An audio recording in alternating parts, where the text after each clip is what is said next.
ये मेरे पास आए थे। इनका सामने वाला दांत, जब ये छोटे से बच्चे थे, जब ये खेलते थे कूदते थे, तब इनकी चोट लगी, ये गिरे और इनका दांत टूट गया।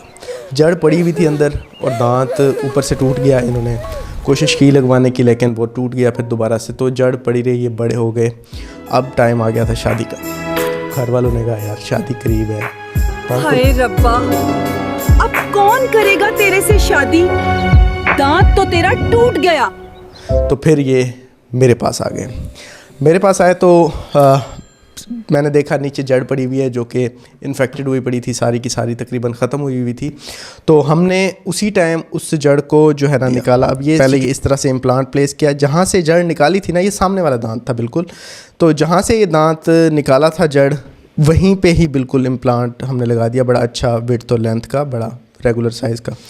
तो उसके बाद 1 महीने बाद ये दोबारा हमारे पास आए। हमने इनकी मेजरमेंट ली। इनका जो क्राउन था वो बनाने के लिए इनको जल्दी चाहिए था कि क्राउन मेरा जल्दी बन जाए।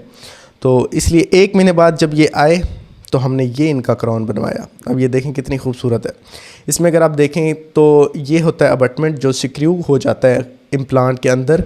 इस स्ट्रक्चर के अंदर ये जो लगी हुई है आपको नज़र आ रही है। ये जब हमने सिक्रू कर लिया तो ये आपको दिख रहा है कि ये दांत लगा हुआ है। अब ये बिल्कुल फील नहीं हो रहा, जैसे दांत निकलता है वैसे ही ये निकल रहा है गम्स के अंदर से क्राउन।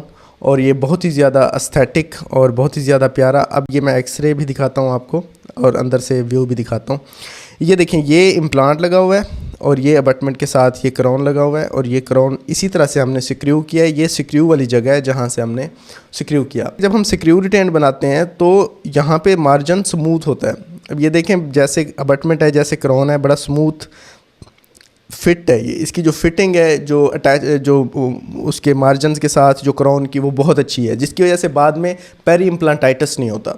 बाद में जो इम्प्लांट के इर्द गिर्द का ये जो गम टिशू आपको नज़र आ रहा है, सॉफ्ट टिशू जो आपको ये भी नज़र आ रहा है, बहुत अच्छा नज़र आ रहा है, ये सॉफ्ट टिशू इन्फ्लेम्ड नहीं होता। क्योंकि सीमेंट जब हम करते हैं, अगर सिक्योरिटी टेंट ना बनाएं तो वो सीमेंट अंदर रह जाती है गम्स के अंदर, जो कि बाद में इन्फ्लेमेशन काज करती है, सोजिश काज करती है, जिसके नतीजे में पेरी इम्प्लांटाइटिस होता है और फिर इम्प्लांट आपका फेल भी हो सकता है। तो इस तरह से ये मोस्ट हाइजीनिक वे है। इसमें ये होता है कि आपका जो क्राउन है वो बहुत स्मूथ होता है, शाइनी होता है, जिसकी वजह से गम्स की इनके साथ अटैचमेंट बहुत अच्छी होती है और इम्प्लांट आपका लाइफ टाइम के लिए रहता है और बोन लॉस बिल्कुल नहीं होता। तो ये देखें, अब ये बिल्कुल यहाँ पे गम्स इसके साथ अटैच हो जाते हैं। इस तरह का अगर आपका इशू है तो ये बेस्ट होता है। ब्रिज से बचें। ब्रिज लगवाने की कोई जो है ना फ़ायदा नहीं होता, बल्कि उसका नुकसान होता है।